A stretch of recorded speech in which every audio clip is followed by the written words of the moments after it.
Hi and welcome to my channel. So in today's video, I'm going to be talking about the UK religious worker visa, and this is because they are currently recruiting huge numbers of people to move to the UK, or if you're already in the UK, obviously you're more than welcome to apply. If you're somebody who is really into evangelism, into Christianity, into church, into things like that, then obviously this is perfect for you. And remember that you don't have to be a clergy, so you don't have to be a pastor, an imam, a priest, a bishop, or an ordained minister in order to apply for this visa.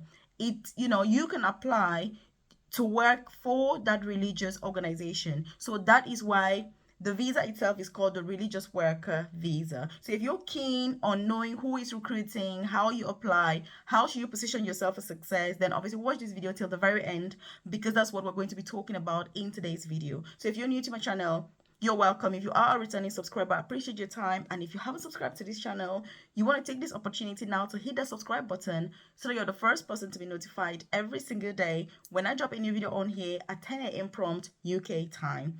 Also, I do have a free newsletter where I send information directly to your inbox about free visa sponsorship opportunities to move to this beautiful country, or switch your visa if you're already in the UK, in another visa, as well as work from home jobs that you can do, or career progression opportunities. I'm very passionate about career progression because I started my own UK journey as a carer in a nursing home. I then studied nursing as an international student to now progressing to the most senior clinical nursing position. So I'm really passionate about all of these. So I share that information directly through my newsletter. So if you check the comment section below, I've dropped a link. Once you join the newsletter, then I send that information directly to your inbox.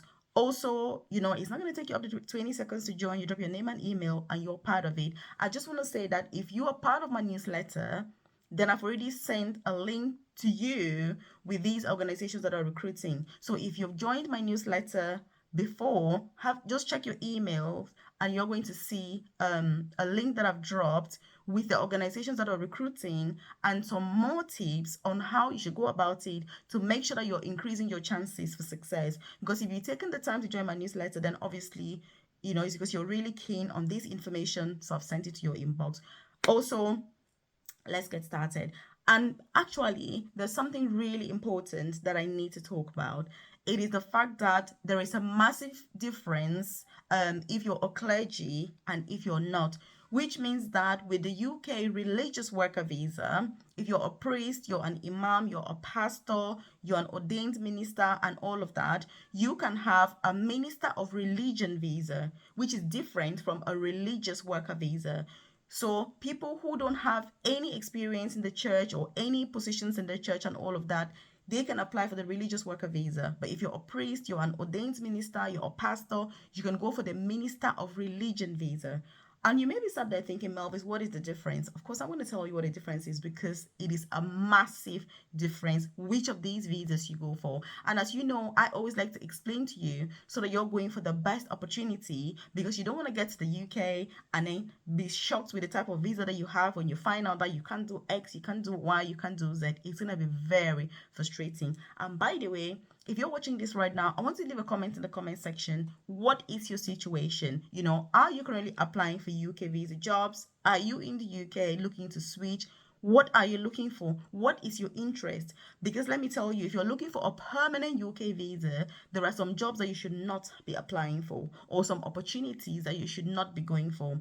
If you're just looking for any UK visa, then fair enough, but you need to be very careful because some of these visas are not the best to have if you want to stay permanently in the UK, because it gets really frustrating when you get to this country and realize that actually that visa is almost useless basically, because there are some visas that you have, you can't do anything. So let's talk about the minister of religion visa. That's for people who are pastors, who are ordained ministers, priests, bishops. So with that visa, you have the potential to get permanent residency in the UK after 5 years. So you can have that visa for a maximum of 6 years. So it is like a permanent UK visa. It is not a temporary visa. And the difference with the Minister of Religion visa is that you need to have proof of English for your visa application, So if you're an ordained minister, you need proof of English for your application. But the good news is that you can have your visa for up to 6 years, and you can have permanent residency in the UK after 5 years. And then after the 1 year following that period, you can have a British passport. So this is something that is huge if you're somebody who is a pastor. And by the way, in case you're watching this and you're wondering, I do have a private career coaching program where I support with getting free visa sponsorship opportunities in the UK, or to switch your visa if you're already in this beautiful country. If you're working and you're like, oh my God, this employer sucks, I need a new job, I'm your girl. If you check out my private coaching program in the description box below, or the about section of this YouTube channel, then do make sure that you join. Career progression as well. If you're a nurse, you're a carer, I'm into healthcare, I'm passionate about healthcare.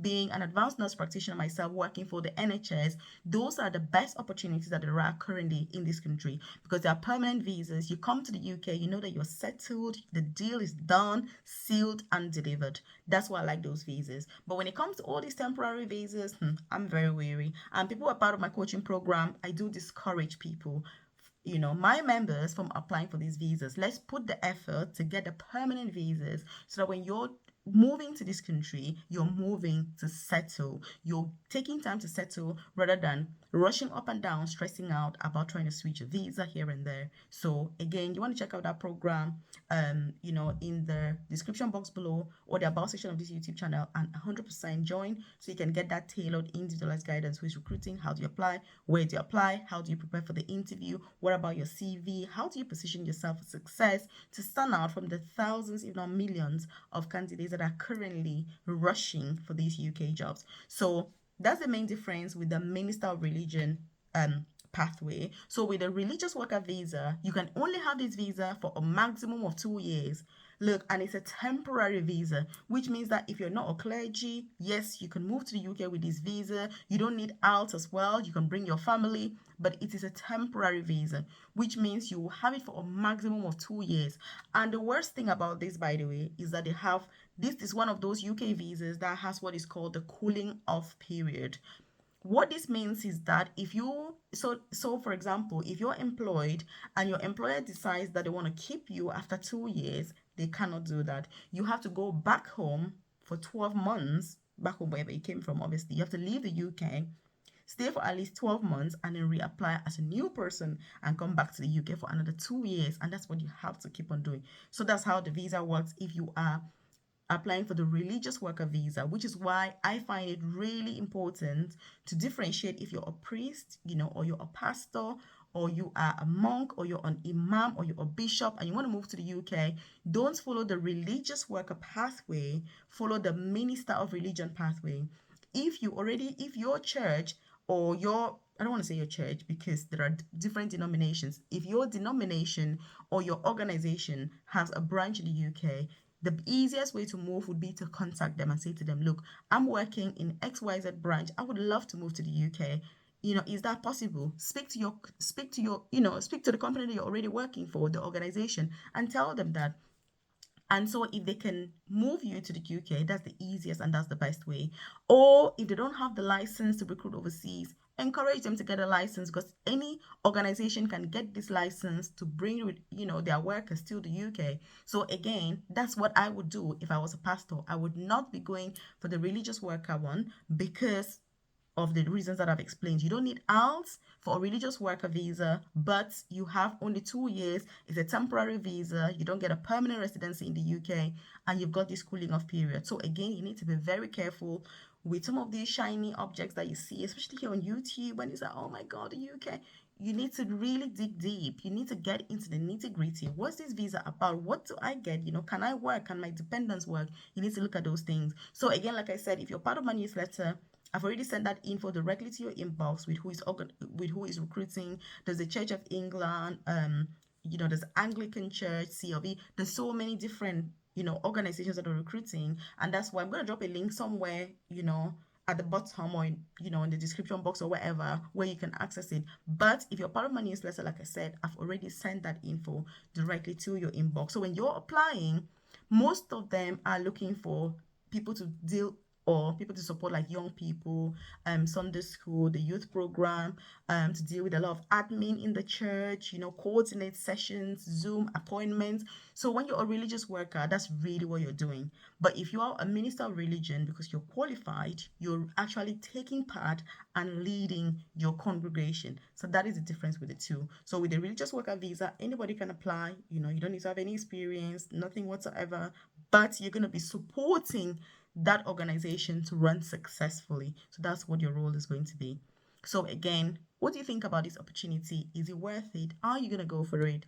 Again, I offer guidance through my coaching program with carer jobs, nanny jobs, nursing jobs, getting your PIN number, moving to the UK on a permanent basis so that you're settling with your beautiful family and you're not stressing out about trying to switch visas. NHS jobs as well, apprenticeship so you can study without paying any tuition fees. I'm your girl if you're looking for those opportunities. I do absolutely appreciate your time watching this video. I hope that you found this helpful. Check out these other videos that I've linked up here just to give you more information about opportunities in the UK so you can excel, you can thrive, you can live a beautiful life in this beautiful country with your family. Do appreciate your time and I'll see you in these videos here. Bye for now and see you soon.